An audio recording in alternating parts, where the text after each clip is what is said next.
ஓம் முருகா போற்றி. ஓம் சரவண பவ.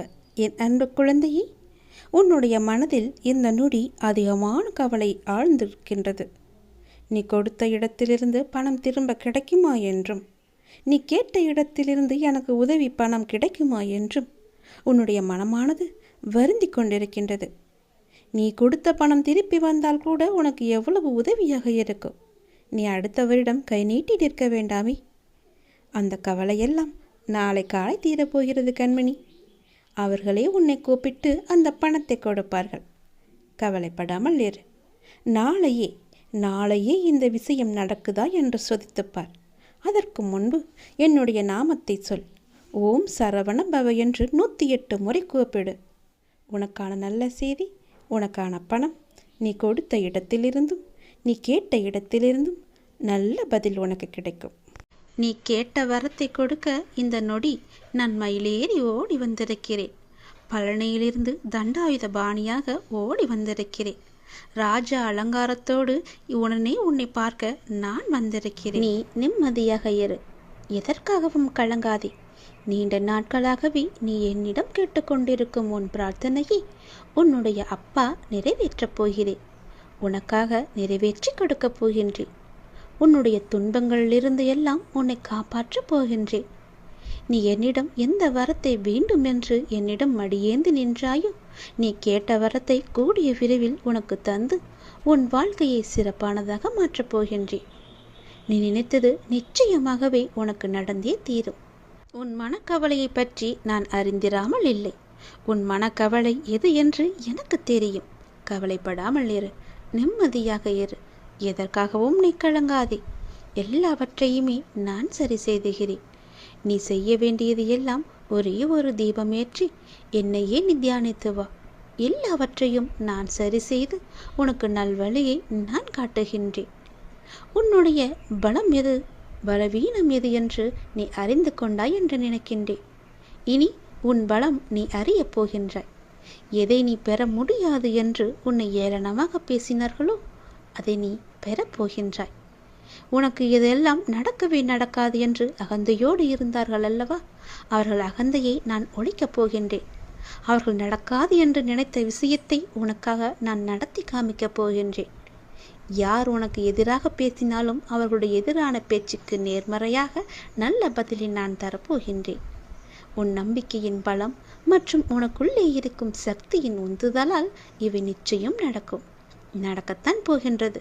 நீ பார்த்து கொண்டே இரு. நீ என்னுடைய குழந்தை. இந்த வாழ்க்கை என்ற விளையாட்டில் நீ வெற்றி பெற நான் அல்லவா உனக்கு குருவாக இருந்து வழிநடத்தப் போகின்றேன். இதுவரை நான் வழிநடத்தி வந்தேன். இனியும் அப்படித்தான் செய்வேன். கவலைப்படாதே. உன் பலவீனத்தை நான் உனக்கு புரிய வைத்தேன் அல்லவா? அதுபோலவே உன்னுடைய பலம் எது என்பதையும் நான் உனக்கு புரிய வைப்பேன். உனக்கு கிடைக்காமல் இருந்ததை நான் உனக்கு கிடைக்கச் செய்வேன். இனி நடக்கவே நடக்காது, எனக்கெல்லாம் இப்படி நடக்குமா என்று யோசித்த உன்னை நேர்மறையாக சிந்திக்க வைத்து எனக்கு மட்டுமே நடக்கும், இது எனக்கு மட்டுமே என்ற சாத்தியத்தை நான் உனக்குள்ளே கொண்டு வருவேன். என் துணை உனக்கு எப்போதுமே இருக்கும். எதை பற்றியும் நீ சிந்திக்காதே. நிம்மதியாகவே இருக்கலாம். எதற்காகவும் நீ கலங்கக்கூடாது. நீ என்னிடம் கேட்ட வரத்தை நான் உனக்கு தரப்போகின்றேன். உன் மனக்கவலையை நான் தீர்க்கப் போகின்றேன். எல்லாவற்றையுமே சரி செய்து உனக்கு நல்வழியை நான் காட்டப் போகின்றேன். என்னை மட்டுமே நீ நம்பிக்கொண்டிருக்கின்றாய். உன் நம்பிக்கையின் பரிசாக நீ கேட்டதை, நீ கேட்ட வரத்தை அப்படியே தரப்போகின்றேன். எப்படி வேண்டுமென்ற ஆசை உன் மனதுக்குள் இருக்கிறதோ அது போலவே நீ கேட்ட வரத்தை நான் கையேந்தி தரப்போகின்றேன். அதை நீ பெற்றுக்கொள். சந்தோஷமாகவே பெற்றுக்கொள். உன் வாழ்க்கையை உன்னிடம் ஒப்படைத்துவிட்டேன். நீ கேட்ட வரத்தை உன்னிடம் நான் கொடுக்கப் போகிறேன். நிச்சயம் உன் வாழ்க்கை சிறப்பானதாக மாறும். அதற்கு நானே பொறுப்பு உனக்கு. அன்பு குழந்தையே, திருச்செந்தூரிலிருந்து உனக்கான தங்க மயிலையும் தங்க பெட்டியையும் அனுப்பியிருக்கின்றேன். இது நீ தொட்டால் உன்னுடைய பண கஷ்டமாகட்டும் மன கஷ்டமாகட்டும் எதுவாக இருந்தாலும் 2 நாட்களில் ஓடிவிடும். பணம் உன்னை தேடி வரும். கோடி கோடியாக கூட கிடைக்கலாம். அலட்சியம் செய்யாதே என் கண்மணி. யாம் இருக்க உனக்கு மனக்கவலை எதற்கு? உன்னுடைய மனக்கவலைகள் நாளுக்கு நாள் அதிகமாவது எதற்காக? என்னோடு இந்த பயணத்தில் உன் மனம் நேர்மறை எண்ணங்களை அல்லவா பற்றி கொள்ள வேண்டும். எப்போதும் எதிர்மறையை பற்றி கொண்டு ஏன் இருக்கின்றது? உன் கவலை எதுவாக இருந்தாலும் 2 நாட்களில் உன் மனதை விட்டு அகன்றுவிடும். கவலையிலிருந்து உன்னை நான் மீட்டெடுப்பேன். இது என்னுடைய சத்திய வாக்கு. நிச்சயம் பலிக்கும். உன் மனக்கவலை இன்றோடு முடிந்துவிட்டது. இனி வரும் நாட்கள் நல்லதாகவே இருக்கும். நன்மை நடக்கும். ஏதாவது ரூபத்தில் நானே உனக்கு வந்து உதவப் போகின்றேன். ஓம் நமச்சிவாய. திருச்சிற்றம்பலம். சிவாய நமக. சிவசிவாய நமக. மெல்ல மெல்ல உனது துன்பங்கள் எல்லாமே முடிவுக்கு வரும். உனக்கு கஷ்டத்திலிருந்தும் நோயிலிருந்தும் விடுதலை கிடைக்கும்படி நான் செய்வேன். உன்னுடைய கடன் பிரச்சனை எல்லாமே தீரப்போகிறது. நீ எதிர்பார்த்தபடியே உனக்கு பண வரவு இறக்கப் போகிறது. நீ வேண்டியபடியே, நீ கேட்டபடியே அந்த பணத்தை நான் உனக்கு தரப்போகிறேன். நீ இப்போது பணம் இல்லாமல் தவித்துக் கொண்டிருக்கிறாய். உன் பண பிரச்சனையை தீர்ப்பதற்காகத்தான் நான் ஒருவரை அனுப்பியிருக்கிறேன். அவர் மூலம்தான் உனக்கு பணம் கிடைக்கப் போகிறது. யாரென்று அடையாளம் அறிந்து கொள், தெரிந்து கொள். வருவது நானாக கூட இருக்கலாம். இன்றைய காலகட்டத்தில், இந்த நிலையில், இன்றைய சூழலில் உனக்கு பணம் பெரிய ஒரு கஷ்டமாகவே இருக்கிறது. அந்த பண பிரச்சனை எல்லாமே தீரும் வகையில் நான் உனக்கு ஒரு வழியை ஏற்படுத்தி இருக்கிறேன். அந்த வழி சிறப்பானதாக இருக்கும். அதிலிருந்தே உன்னுடைய பண கஷ்டங்கள் எல்லாமே தீர்ந்துவிடும். அதிலிருந்துதான் உனக்கு நிரந்தர வருமானமும் கிடைக்கும். நீ கவலைப்படாதே. உன் பண பிரச்சனையை தீர்ப்பது என்னுடைய பொறுப்பு. நான் இன்றுதான் ஒருவரிடம் பணம் கொடுத்து அனுப்பியிருக்கிறேன். விரைவில் அவர் உன்னை தேடி வருவார். யாரென்று அறிந்து கொண்டு அந்த பணத்தை நீ வாங்கிக்கொள். நீயாக சென்றாலும் சரி, இல்லை அவராகவே வந்தாலும் சரி, கொடுப்பது நான் தான். உன் பண பிரச்சனை அதிலிருந்துதான் தீரப்போகிறது. நீ எப்போது அந்த பணத்தை வாங்குகிறாயோ அன்று முதலே என்னுடைய ஆசீர்வாதம் மூலம் உனக்கு பணம் கிடைத்து கொண்டே இருக்கும். உன்னுடைய கருமாக்கள் எல்லாமே நீங்க பெற்று உன்னுடைய கடன் பிரச்சனைகள் எல்லாமே தீர்ந்து பணமழையில் நீ நனையப் போகிறாய். உன்னுடைய கடன் பிரச்சனை, தீராத கஷ்டம் எல்லாமே நிவர்த்தியாய்விடும். கடன் நிற்கிறதே என்று கவலைப்படாதே. இனி உன் வாயிலிருந்து பணம் இல்லை என்ற சொல்லும் வரக்கூடாது. ஏனென்றால் பண பிரச்சனையை தீர்க்கத்தான் நான் ஒருவரை அனுப்பியிருக்கிறேன். நானும் வருவேன். எதிர்பார்த்து காத்திரு. நீ என்னை நோக்கி வர வேண்டும் என்றால் நீ நான் சொல்வதை போல செய்துவிடு. உனக்கு எல்லாமே நல்லதாகவே நடக்கும். உன்னுடைய தொழில், நீ இப்போது பார்த்து கொண்டிருக்கும் வேலை உனக்கு சிறப்பானதாக மாறி பல மடங்கு உத்தியோகத்தில் பதவி உயர்வு பெற்று கூடுதல் வருமானமும் கிடைக்கும்படி செய்கிறேன். செய்து கொண்டேன், செய்தும் விட்டேன். அது விரைவிலேயே உன் கையில் கிடைக்கும். நான் சொன்னது போலவே அந்த தை மாதத்திற்குள்ளே உனக்கு கிடைத்துவிடும். தை 1ஆம் தேதிக்குள் அதற்கான நல்ல செய்தியும் உன் காதுகளில் விழும். உன் பண பிரச்சனை முற்றிலுமாக நீங்கிவிடும். எனக்கு பண கஷ்டம் இருக்கிறது என்ற வார்த்தையை இனி உன் வாயில் இருந்து வராது. உனக்கு நல்லதாகவே நடக்கும். நல்லது மட்டுமே நடக்கும். உன் அப்பாவின் துணையோடு. உன்னுடைய பாரம் மிக கடுமையாகவும், வேதனைகளை தாங்க முடியாததாகவும், வாழ்க்கை நெருக்கடி நிறைந்ததாகவும் இருப்பதை பார்த்து நான் சஞ்சலப்படுகிறேன். என் மனம் சஞ்சலப்பட்டு கொண்டிருக்கிறது. யார் இந்த இக்கட்டான நேரத்தில் உதவுவார் என்று எல்லா இடத்திலும் உனது கையை விரித்து நீ கலக்கம் கொண்டிருக்கிறாய். துக்கமும் துயரமும் இப்போது உன்னை அழுத்தி கொண்டிருக்கிறது. இதிலிருந்து எழுந்து வர நீ முயற்சி செய்கிறாய். ஆனால் உன்னால் வர முடியவில்லை. ஏன் முடியவில்லை என்று யோசித்தாயா? முதலில் அதை எல்லாவற்றையுமே நீ மறந்துவிடு. நான் இப்படி இல்லை என்று மறந்துவிடு. நான் இப்படிதான் என்று நினைத்தால் நீ அப்படியே உட்கார்ந்து விடுவாய். என்னால் முடியும் என்று எழுந்து வா. முதலில் உன் முகத்தில் சிரிப்பை கொண்டு வா. அந்த சிரிப்பு இல்லாததுதான் இதற்கு எல்லாமே காரணம். எதையோ மனதில் போட்டுக்கொண்டு அழுது புலம்பி தவித்து கொண்டிருக்கிறாய். யாரிடம் போய் சொல்வது, யாரிடம் சொன்னால் எனக்கு தீர்வு கிடைக்கும் என்று அழுது கொண்டிருக்கிறாய். தங்கமி, முதலில் அதிலிருந்து வெளியே வந்துவிடு. உன் முகத்தை எப்பொழுதும் புத்துணர்ச்சியுடன் வைத்துக்கொள். உனக்கு ஒன்றுமே இல்லாதது போல. அதாவது எனக்கு எந்த துன்பமும் இல்லை, துயரமும் இல்லை, எந்த ஒரு பிரச்சனையும் இல்லை என்பது போல எப்பொழுதுமே உன் மனதை நீ புத்துணர்ச்சியோடு வைத்துக்கொள். உன் மனம் புத்துணர்ச்சியாக இருந்தால் உன் முகமும் புத்துணர்ச்சியாக கலையாக இருக்கும். அது இல்லாததுதான் இப்போதைய காரணம். உன் முகத்தை நீ நேரடியாக சென்று கண்ணாடியில் பார், எப்படி இருக்கிறது என்று, எவ்வளவு சோர்வாக எவ்வளவு கவலையாக இருக்கிறது என்று. எல்லாவற்றையுமே மறந்துவிடு. எனக்கு தான் என் அப்பன் இருக்கிறானே என்று தைரியமாக எல்லாவற்றையுமே மறந்து முதல் அடியை எடுத்து வை. உன் மனதை மகிழ்ச்சியாக வைத்துக்கொள். என்னை நம்பி என் ஆலயத்திற்கு நீ வா. நீ வளமுடன் வாழ்வாய், எந்த குறையும் இல்லாமல் வாழ்வாய். உனக்கு வாழ்க்கையில் எந்த ஒரு கஷ்டமும் இருக்காது, எந்த துன்பமும் இருக்காது, எந்த துயரமும் இருக்காது. முதலில் நான் சொல்வது போல செய். உன் வாழ்க்கை எப்படி இருக்கிறது என்று பார். உன்னை தேடி அவர்கள் விலகி சென்றவர்களெல்லாம் தானாக வருவார்கள். உன் மனதையும் உன்னையும் நீ புத்துணர்ச்சியோடு வைத்துக்கொண்டு உன் முகத்தில் புன்னகையை வைத்து பாரேன், எப்படி தேன் போல ஓடி வருகிறார்கள் என்று. வாழ்க்கைக்கான அர்த்தத்தை தான் எல்லோருமே தேடிக்கொண்டிருக்கிறார்கள். ஆனால் எப்படி வாழ்வதற்கான அர்த்தங்களை யாருமே தேடுவதில்லை. அதை தேடியிருந்தால் வாழ்க்கையை நிம்மதியாக வாழ்ந்திருக்கலாம். ஏன் அவ்வாறு செய்ய மறுக்கிறார்கள் என்று தெரியவில்லை. எத்தனையோ முறை சொல்லியாய்விட்டது. வாழ்க்கையில் எதுவுமே காரணங்கள் இல்லாமல் நடக்காது. எல்லாவற்றிற்குமே பின்னால் நிச்சயமாக ஒரு காரணம் இருக்கும். இப்போது இந்த பதிவை நீ கேட்பதற்கு கூட ஒரு காரணம் நிச்சயமாக இருக்கும். அது அந்த இறைவனுக்கு மட்டும்தான் தெரியும் என்று நீ நினைக்க வேண்டும், நம்ப வேண்டும். உன்னுடைய வாழ்க்கையின் பாதையின் அழகை சொல்ல உனக்கு வார்த்தைகளே இருக்காது. உன்னுடைய வார்த்தைகளை நீயே தேடிக்கொண்டிருப்பாய். அவ்வளவு அழகானதாக உன் வாழ்க்கை மாறப்போகிறது.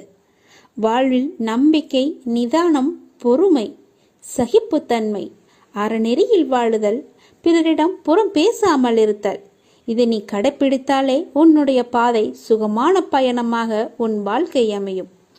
உன் பாதையும் நன்றாகவே இருக்கும். எந்த ஒரு கரடும் முரடும் இல்லாமல் நன்றாகவே இருக்கும். நீ உன் அப்பாவை அழைக்கும் தருவாயில் உன் சத்தம் என்னுடைய மனதிற்குள் இருந்து உனக்கு ஆரம்பிக்கும். கேட்கும் முன்னரே உன் முன் நான் இருப்பேன்.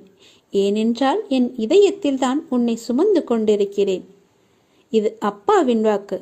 நீ உன் வாழ்க்கையில் முன்னோக்கி மகிழ்ச்சியாக செல்லும் காலம் வந்துவிட்டது.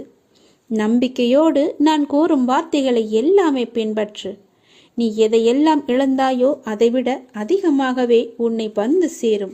நான் நிச்சயமாகவே நான் சேரும்படி செய்வேன். இது மிகவும் அவசரமான செய்தி, நீ சந்தோஷமான செய்தி. இதை நீ புறக்கணித்து விடாதே. இதற்கும் ஒரு காரணம் இருக்கிறது. சந்தோஷ செய்தி என்கிறீர்களே, அப்படி என்ன சந்தோஷமான செய்தி என்றுதானே நீ கேட்கிறாய்? நீ கேட்டதை, நீ நினைத்ததை நான் தரப்போகிறேன். விரைவாகவே அது உன்னிடம் கிடைக்கும்படி நான் செய்ய போகிறேன். நீ கேட்டது எல்லாமே உனக்கு கிடைக்கும். என்னிடம் வெகு நாட்களாக கேட்டுக்கொண்டிருந்தாய். புத்தாண்டு அன்று என் ஆலயத்திற்கு வந்து என்னிடம் ஒன்று கேட்டாய். அது உனக்கு ஞாபகம் இருக்கிறதா என்று பார். அதைதான் நான் உனக்கு இப்போது தரப்போகிறேன். அதற்கான காலம் கனிந்து விட்டது. காய் கனியாகி பழம் பழுக்கும் நேரம் வந்து விட்டது. அதனால் இப்போது நான் உனக்கு இந்த நல்ல செய்தியை சொல்வதற்காகத்தான் நான் வந்திருக்கிறேன். விரைவாகவே நான் அதை கொடுத்து விடுவேன். வெகு நாட்களெல்லாம் காத்திருக்க வேண்டாம். இன்னும் 2-3 நாட்களிலே அது உனக்கு கிடைக்கும். நல்ல செய்தியை கேட்பாய். நீ வாழ்வோம் வளமுடன். நல்ல வழி பிறக்கும் உங்களுக்கு. சீக்கிரமாகவே உனக்கு நல்ல வழி பிறக்கும். என்னை நீ முழுவதுமாக நம்பு. நீ வருவாய் என்று உனக்காக நான் காத்து கொண்டிருக்கிறேன். விரைவில் ஒரு முடிவுக்கு வரப்போகிறது. எது என்று கேட்கிறாயா? உனது துயரங்கள் எல்லாமே விரைவிலேயே ஒரு முடிவுக்கு வரப்போகிறது. நீ தேவையில்லாமல் உன்னுடைய கண்களை நீ கலங்க வைக்காதே. மகிழ்ச்சியாகவே இரு. எப்போதும் உன்னை நீ மகிழ்ச்சியாகவே வைத்துக்கொள். நான் இருக்கும்போது எதற்காக நீ கலங்க வேண்டும்? என்னை மீறி எதுவும் நடக்கப் போவது இல்லை என்று உனக்கு நன்றாகவே தெரியும். எல்லாவற்றையுமே ஆற்றி வைப்பது நான் தான் என்று தெரியும். அப்படி இருந்தும் வீணான மனக்கவலை உனக்குள்ளே எதற்கு? உன்னை நான் தேர்ந்தெடுத்து நான் வசிக்கும் இடத்திற்கு நான் உன்னை வரவழைத்தேன். ஞாபகம் இருக்கிறதா? எப்படிப்பட்ட சூழ்நிலையில் என்னை வந்து சந்தித்தாய் என்று உனக்கு ஞாபகம் இருக்கிறதா? அதனால் நீ கலங்காதே. என்னுடைய வாக்கு என்றுமே பொய்யாகாது என்பதை நீ நம்ப வேண்டும். எந்த சூழ்நிலையிலும் உன்னை நான் கைவிட மாட்டேன் என்று நீ நம்ப வேண்டும். நம்பிக்கையோடு நீ எப்பொழுதுமே இரு. என் அப்பான் என்னை பார்த்துக்கொள்வார் என்ற நம்பிக்கையோடு இரு. என்னை மீறி எதுவுமே நடக்காது. உனக்கு என்ன வேண்டும் என்று என்னிடம் கேள்.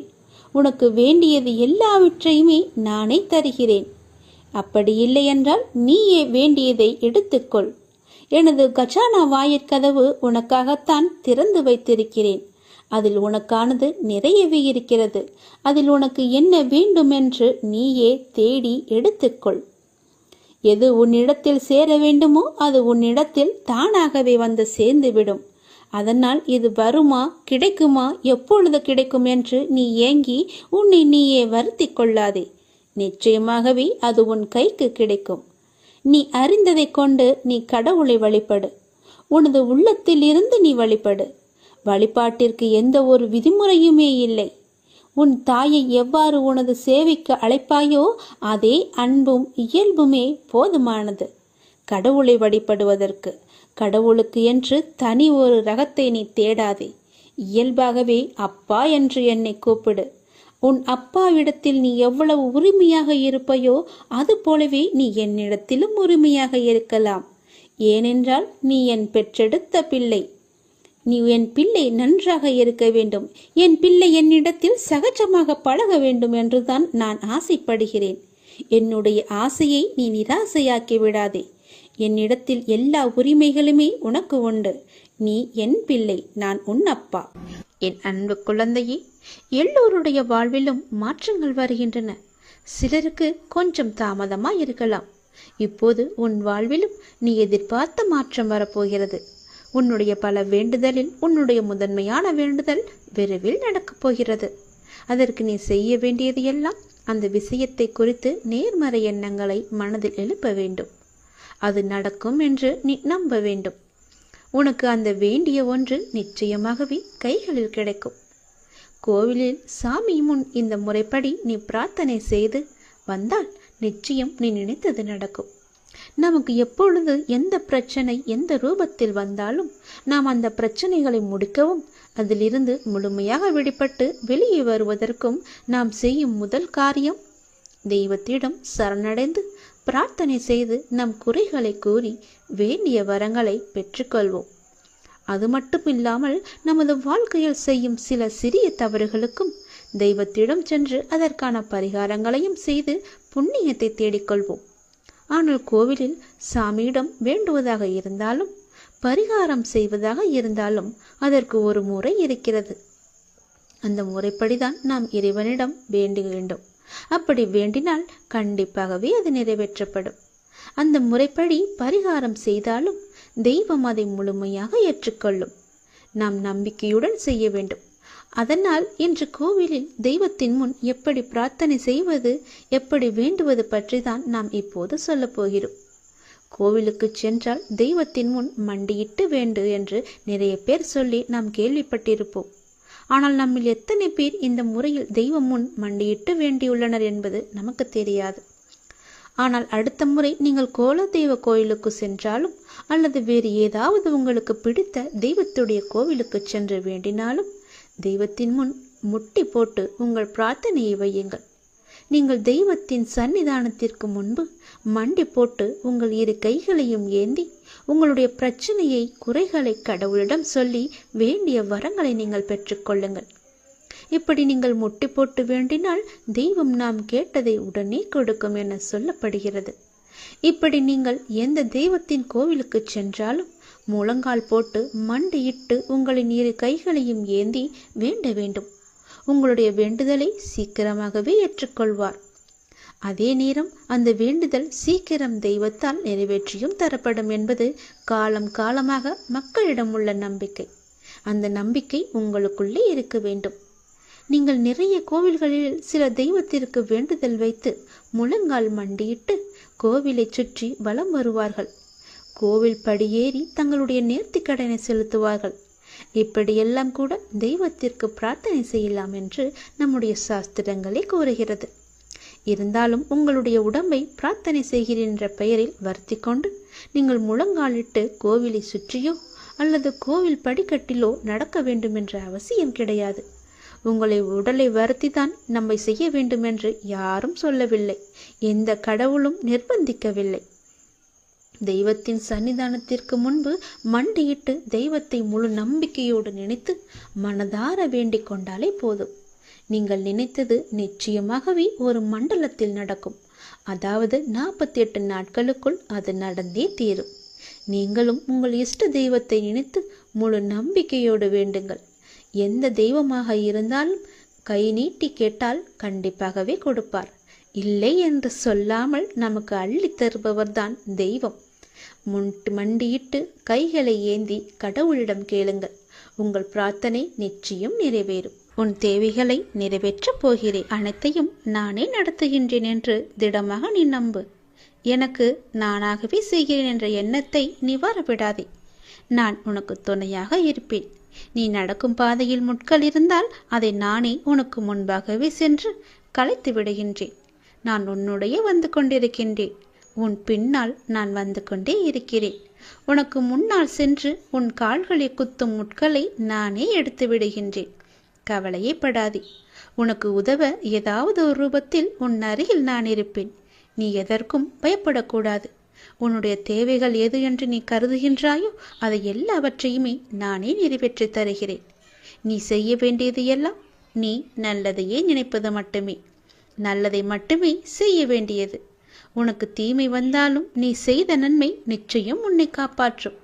அதனால் எப்பொழுதெல்லாம் உனக்கு நேரம் கிடைக்கின்றதோ அப்போதெல்லாம் உன்னால் முடிந்த உதவிகளை, சிறு சிறு உதவிகளை மற்றவர்களுக்கு செய்து வா. அவர்களால் முடியாது, இயலாதவர்களாக பார்த்து நீ உதவி செய். நிச்சயம் உனக்கு பல நன்மைகள் காத்திருக்கும். உன்னுடைய கர்மாக்கள் எல்லாம் ஒழிந்துவிடும். உனக்கு புண்ணியங்கள் சேர்ந்து கொண்டே இருக்கும். உன்னை பற்றி பிற நல்லவிதமாகத்தான் நினைக்க வேண்டும் என்பதை நீ விரும்பக்கூடாது. உன்னுடைய இயல்பு எது என்றோ அப்படியே நீ இரு. உன்னுடைய இயல்பிலிருந்து மாறாமல் இரு. படைத்தவன் எனக்கு தெரியும் நீ சிறந்தவன் என்று. நான் உன்னை எப்படி படைத்தேனோ அப்படியே இரு. யாருக்காகவும் உன்னை நீ மாற்றிக்கொள்ள விரும்பாதே. யாருக்காகவும் நீ மாற்றிக்கொள்ள கூடவும் கூடாது. உன்னுடைய அப்பாவின் கட்டளை இது. நன்றாக வாழ்ந்தவன் கெட்டதும் இல்லை, துயரங்கள் எதுவும் நிரந்தரமும் இல்லை.